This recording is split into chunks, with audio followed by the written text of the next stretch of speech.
Abu Muhammad al-Julani, Ahmed Hussein al-Shara.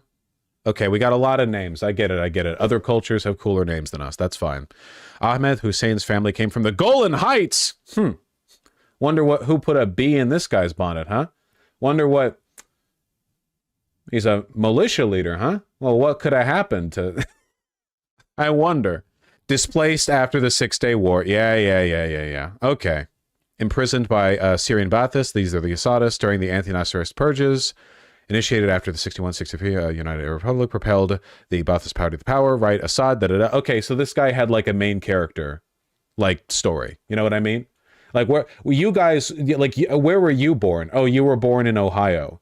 And you went to high school and you went to college because your parents told you to. Okay. This guy, like, fully ruined village, homeland destroyed, forced to flee, imprisoned by a dictator. Yeah, Isekai MC backstory. Exactly. Nico Robin-ass backstory. I want to live. Jolani's father was again imprisoned. He was later released and found asylum in Saudi Arabia. Nice. Okay. Al-Jolani, 82. Oil engineer till 89. Okay. He moved to Iraq to fight American troops after the 2003 invasion. He quickly rose to the ranks of Al-Qaeda in Iraq, AQI. The Times of Israel newspaper claimed Jolani was a close associate of AQI leader Abu Musab al-Zarqawi. In a 2021 interview with Frontline, al-Jolani asserted he had never personally met al-Zarqawi, trying my best, throat hurts, and denied any leadership roles during the early Iraqi insurgency other than finding a regular foothold. Before the eruption of the Iraqi Civil War in 2006, Jolani was arrested by American forces, imprisoned by over 5 years in various prisons. These prisons included Abu Ghraib. Holy shit! His family has the MC backstory, then he gets the MC backstory. What the f? This family is like Forrest Gump. The main character of Middle East. What the fuck? Okay. They were just cycling him around. The guy with the potato sack over his head in the famous picture at Abu Ghraib, that's him. That's probably not actually him. I shouldn't say that. It might be him. It's probably not, though. Moved to Syria, established Al-Qaeda Syrian branch known as Jabhat al-Nusra. The group was allied to the Islamic State of Iraq until 2013. Oop! Canceled. Sorry, unfollowing. I followed the Islamic State of Iraq for their, Islamist militancy. Did not know about the death cult element. Unfollowing immediately. Formation of Al-Qaeda affiliate in Syria, facilitated by men, arms and money given him by the ISI. Department of State declared Jabhat al-Nusra to be an officially designated terrorist organization, noting it was simply a new alias for Al-Qaeda in Iraq. Under al-Jolani's leadership, al-Nusra grew into one of the most powerful groups in Syria. Conflict with ISIS. Okay. Resurgence of al-Nusra. Okay, right. After the Syrian civil war. Got more aggressive. When asked about al-Nusra's plan for a post-war Syria, al-Jolani stated that after the war ended, all factions in the country would be consulted before anyone considered establishing an Islamic State. Well, that's nice. Though he was asked this about a decade ago, so maybe he was being a little more mindful of the other forces involved. He also mentioned al-Nusra would not target the country's Alawite minority, despite their support for the Assad regime. Quote, "Our war is not a matter of revenge against the Alawites, despite the fact that in Islam they are considered to be heretics." A commentary on this interview, however, states that al-Jolani also added that Alawites would be left alone as long as they abandon elements of their faith which contradict Islam. Oh, there you go. He called for indiscriminate attacks on Alawite villages in Syria. Ah, well, there you go. He said, quote, "There is no choice but to escalate the battle and target Alawite towns and villages in Latakia." Al-Jolani also called for Russian civilians to be attacked by former Soviet Muslims. Like in Russia, I assume. Like, that would be like a Chechen thing, I would assume. These are literal terrorists? Really? The guy who leads the Syrian Al-Qaeda branch? It's a strong claim. Let's see if it's backed up by the facts. Al-Jolani announced in a recorded message in 2016 that Jabhat al-Nusra would henceforth go under the new name of Jabhat Fateh al-Sham, Front for the Conquest of Syria. As part of the announcement, al-Jolani stated the rebranded group had, quote, "no affiliation to any external identity." While some analysts have interpreted this as breaking away from al-Qaeda, the group was not specifically mentioned in the announcement, and al-Jolani at that time had not explicitly renounced his oath of allegiance to Ayman al-Zawahiri. So it's in all likelihood, my man is locked in and focusing. I mean, at least what I've heard is that he's not actively working with other branches of al-Qaeda, so it's probably safe to assume that he should be treated as his own, from what I've heard, as his own entity, rather than just like Syrian al-Qaeda.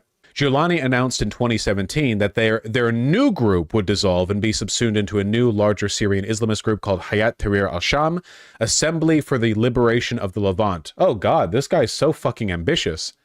First he's with al-Qaeda, then he's like, okay, fuck that, Syrian liberation. Then like 1 year later, he's like, the whole Levant. Hey, it's just the Levant, buddy. It's not like there are any superpowers around here. Oh, man. Under Hayat Tahrir al-Sham, called HTS for short, the group focused on fighting al-Qaeda and ISIS to get rid of hostile perceptions from the West. With HTS, he crushed ISIS, al-Qaeda, and the majority of opposing forces in the vicinity of HTS, and now controls nearly all of the Idlib government, or governorate, under the governance of the HTS-aligned Syrian Salvation Government. Oh my god, how do you keep track of the bureaucracy in Syria, man? Jesus Christ. Okay, so when he broke away from al-Qaeda, then he meant it. In the summer of 2020, al-Giuliani made frequent public appearances around Idlib in an attempt to gain support from the population. Video output by HTS-affiliated media increased significantly through mid-2020, with multiple videos being published daily showing governance videos, distribution of taxations in rural villages, frontline videos, and al-Giuliani meeting with local militia groups. Holy shit! Okay, well, I mean, from the perspective of like as a fellow Islamist militant who's done a lot of work in Syria, I can say this is how you'd want a guy to do it, right? Drop affiliation with al-Qaeda, fight against ISIS to avoid antagonizing the West, kind of like manage your relations, and then post like governance videos, you know? Because this is what ISIS didn't give a this was a clarification that I had to talk about this a lot when we last talked about ISIS, which is that ISIS was never interested in governance. Like, when ISIS controlled an area, they just controlled the area. You know what I mean? They were like an occupying force. But for the most part, they had to leave local civic governance intact because ISIS militants had no interest in like getting into the, you know, fiddly mechanics of running a city. They just want to kill people. They're pretty crazy. Yeah, they collected taxes, but it was just like war economy shit. You know what I mean? They weren't really interested in converting an area into their own country, which is why their desire for a caliphate was never like really that sincere. Much in the same way as a lot of Western white nationalists talk about wanting a glorious white empire. In reality, they just fantasize about shooting up schools, you know? It's not like they're like, we will return with a V dreams are an insincere front for what is really like an extremely antisocial and reactionary like, you know, militancy. This, on the other hand, seems a lot more, you know, a lot more forward thinking. PBS Frontline released a documentary, The Jihadists, in which al-Giuliani's past is investigated in the context of the ongoing Syrian civil war. Oh, we're at the end of the okay. All right. Reflecting on his past affiliation with al-Qaeda, Giuliani commented in the interview, quote, "The history of the region and what it went through over the past 20 or 30 years needs to be taken in consideration. We are talking about a region ruled by tyrants, by people who rule with iron fists and their security apparatuses." So to be clear, he is 100% doing this because he wants to keep the West off his back. Ideally, my guess is that he thinks that if he's really going to rule Syria, he can't have Turkey and the West at large holding him, designating him as a terrorist. He needs to be thought of as like a liberating force by the West, or we will undermine him. Turkey's funding him. Yeah, but Turkey is like barely part of the West and barely part of NATO. So just because Turkey supports him, they might just be supporting him for anti-Assadist reasons. This is probably part of a broader PR campaign, which is smart. That's smart, you know? Doesn't necessarily make him a good guy, but it's definitely smart. We can't take a segment of this history and say so-and-so joined al-Qaeda. There are thousands of people who joined al-Qaeda, but let us ask what was the reason behind these people joining al-Qaeda. That's the reason. Are the U.S. policies after World War II toward the region partially responsible for driving people towards the al-Qaeda organization? And are the European policies in the region responsible for the reactions of people who sympathize with the Palestinian cause or the way the Zionist regime deals with Palestinians? Are the broken and oppressed peoples who had to endure what happened in Iraq, for example, or in Afghanistan, are they responsible? Our involvement with al-Qaeda in the past was an era, and it ended.